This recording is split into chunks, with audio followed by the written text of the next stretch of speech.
The United States Supreme Court has struck down the Trump's tariff, calling it unconstitutional. So let me tell you the background to it. After assuming office for the second term, President Trump started imposing tariffs, calling them as reciprocal tariffs. His argument is that the several nations have taken advantage of America. They have exploited America. So he wanted to get that money back. So therefore, he started imposing tariffs across the nations. So it was not sector specific. It was not even nation specific. Almost all countries with which the United States has a trading relationship were subjected to tariffs, of course with a degree of difference. There was a base rate of 10% on all the trading partners, and subsequently the tariff changed. So there were many countries struck trade deals with America and to avoid these tariffs. But the question remained whether President Trump has the constitutional right or constitutional power to do so.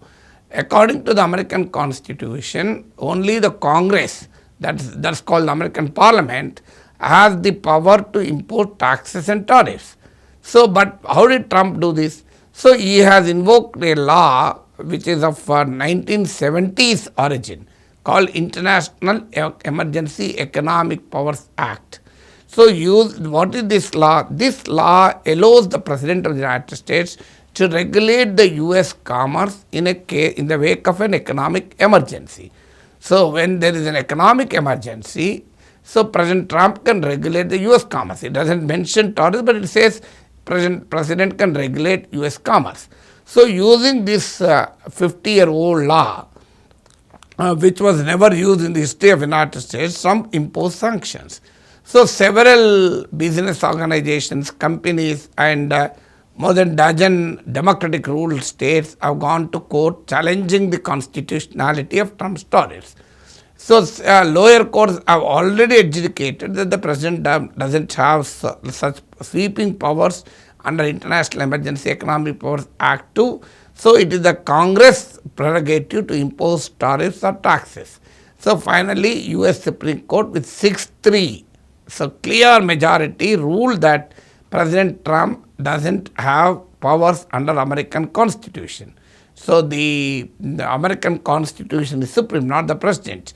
Interestingly, two of the judges who ruled against Trump were actually Trump's appointees, but still they ruled against Trump. So, therefore, now all these tariffs become invalid. So, then this raises a fundamental question. What will Trump do? So, within hours of Supreme Court ruling, Trump imposed 10% tax on all the trading partners. The base level tax, he restored it under 7 different sections. It is called the Section 122 of the Trade Act of 1974. Under this act, under this section, Section 122 of the Trade Act of 1974, President can impose tariffs on certain countries when the United States faces a balance of payment deficit, which means if America has a trade deficit with a country, he can impose he can take interim measures. These are not permanent measures.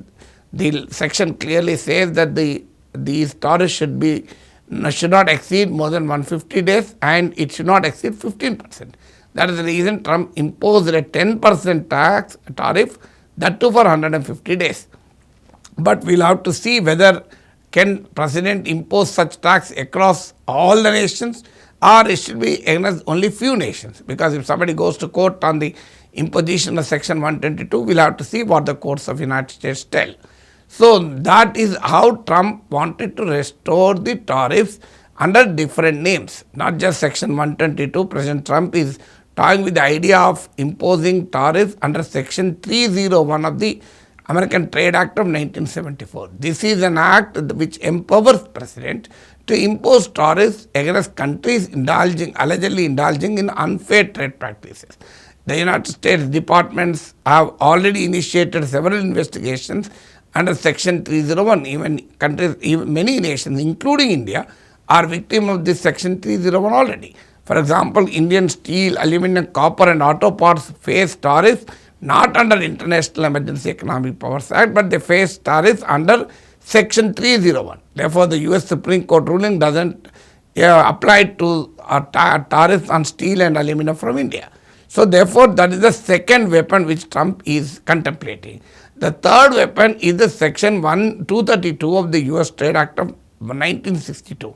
This allows the president to impose tariffs on specific areas related to national security. So it can't be sweeping, it can't be across the board, only on certain sectors which have direct bearing on American national security. So Trump is exploring all these options. US Commerce Secretary Scott Bessent said whatever the United States was gaining from the Trump's tariff will remain. The gains will remain, of course, under different sections. So that is the Trump's plan after the Supreme Court struck down Trump's tariff. Then the second question comes, what will happen to already the money which has been collected so far? So there are varying estimates of that. Certain estimates put the figure as $130 billion, $175 billion, and even the estimates go up to $250 billion. But whatever it may be, all the money which is already collected under Trump's tariff regime will have to be refunded. Already several companies have gone to the court, but the US Supreme Court ruling doesn't mention it explicitly. It doesn't address the question of refunding. Therefore, there is a process, there is a possibility of a long litigation before the refunds come. That's the second thing. Third thing is what will happen to the trade deals. Well, Trump said the trade deals will remain. He was referring to India, US trade deal, and said India will have to pay 18%. But that 18% was declared unconstitutional. Why should India pay 18%? The White House clarified that there will be only 10% tax on India. Still nobody knows. Canada said our negotiating position has strengthened. European Union said we are closely watching. So we'll have to see what will be the fate of trade deals which several nations have arrived at with the United States under the Trump's pressure.